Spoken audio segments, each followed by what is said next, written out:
Hello friends, ഇന്ന് നിങ്ങൾക്ക് ഏറ്റവും ഉപകാരപ്പെട്ടൊരു വീഡിയോ ആണ്. നമ്മൾ സ്ത്രീകളെല്ലാവരും തന്നെ ഈ ഒരു വ്യായാമം ശീലമാക്കണം. ഇത് ഫസ്റ്റ് ഓഫ് ഓൾ ഞാൻ ചെയ്യുന്നത് വാമപ്പാണ്.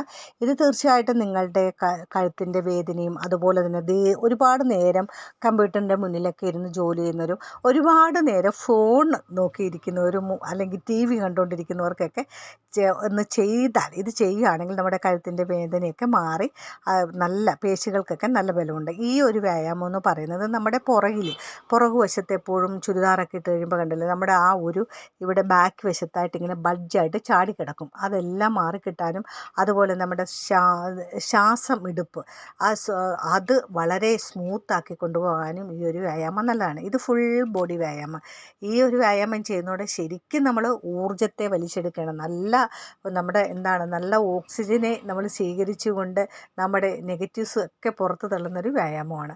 അപ്പോൾ ഇത്തരത്തിലുള്ള വ്യായാമം എല്ലാ ദിവസവും എല്ലാവരും ചെയ്യണം. ഇതും അതുപോലെ തന്നെ ഈ പുറത്ത് ഉരുണ്ടുകൂടി കിടക്കുന്ന മസിൽസ് ഉണ്ടല്ലോ, ആ മസിൽസ് അല്ല, അതൊരു കൊഴുപ്പടിഞ്ഞ് കിടക്കുന്നതാണ്. അപ്പോൾ നമ്മൾ ചുരിദാറൊക്കെ ഇട്ട് പോകുമ്പോഴാണെങ്കിലും ഇതുപോലെയുള്ള ചെറിയ ഡ്രസ്സുകളൊക്കെ ഇടുമ്പോൾ, അതായത് ജീൻസും ടോപ്പും ഒക്കെ ഇടുമ്പോഴാണ് അതിൻ്റെ ബാക്കിൽ ഇങ്ങനെ തടിച്ചടിച്ച് അവിടെ ഇവിടെ മുറിഞ്ഞിരിക്കുക എന്ന് പറയുന്നത് ഭയങ്കര ബോറാണ് അല്ലേ, കാണാനൊരു ഭംഗി ഉണ്ടായില്ല. അപ്പോൾ ഈ ഒരു വ്യായാമം ചെയ്യുന്നതിലൂടെ കൊഴുപ്പൊക്കെ മാറിക്കിട്ടുന്നതാണ്.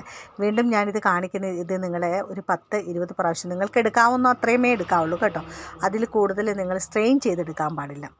അതുപോലെ തന്നെ ഇത് നമുക്ക് മുന്നോട്ടും പിന്നോട്ടും കാലും കൈയും ഒരുപോലെ ചലിപ്പിക്കുന്നതിനാൽ നമുക്ക് ശരിക്കും ഫുൾ ബോഡിയിൽ നമുക്ക് അനക്കം, ആ ഒരു ഇളക്കം തട്ടുകയും നമ്മുടെ ക്ഷീണങ്ങളെല്ലാം ആകുന്നു. ഇതിപ്പോൾ ഏത് പ്രായക്കാർക്കും ചെയ്യാവുന്നതാണ്. പിന്നെ ഒത്തിരി തടിയുള്ളവരൊക്കെ ആകുമ്പോൾ, അല്ലെങ്കിൽ പ്രായം ഒരുപാടുള്ളവരൊക്കെ വളരെ ശ്രദ്ധിച്ച് കണ്ട് വേണം ചെയ്യാൻ കേട്ടോ. ഇതൊരു ദണ്ടാണ്, ഒരു ഇരുമ്പ് ദണ്ട്, അധികം വെയിറ്റ് ഇല്ല.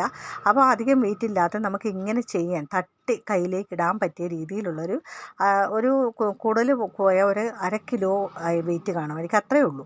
അപ്പം അത്രയും ഒരു ദണ്ടോ അല്ലെങ്കിൽ ഒരു കമ്പിൻ്റെ ഉരുണ്ട, ഇപ്പം നമുക്ക് ആസ്മ പോലുള്ള അസുഖങ്ങളുള്ളവർ, അതുപോലെ തന്നെ നമുക്ക് കൂടുതൽ എപ്പോഴും അലർജിറ്റിക് ആയിട്ടുള്ളവർക്ക്, ഇങ്ങനെയുള്ളവർക്കും, പിന്നെ നമ്മുടെയൊക്കെ എപ്പോഴും ഫാറ്റി ലിവർ ഉണ്ട് എന്ന് ആരെങ്കിലും ഡോക്ടർ നിർദ്ദേശിച്ചിട്ട് അതിനെ മരുന്ന് കഴിക്കാതെ നിങ്ങൾ കൺട്രോൾ ചെയ്യുകയാണെങ്കിൽ തീർച്ചയായിട്ടും ഇത്തരം വ്യായാമം ചെയ്യണം. ആ ഫാറ്റി ലിവറൊക്കെ കുറഞ്ഞു പോകുന്നതാണ് കേട്ടോ.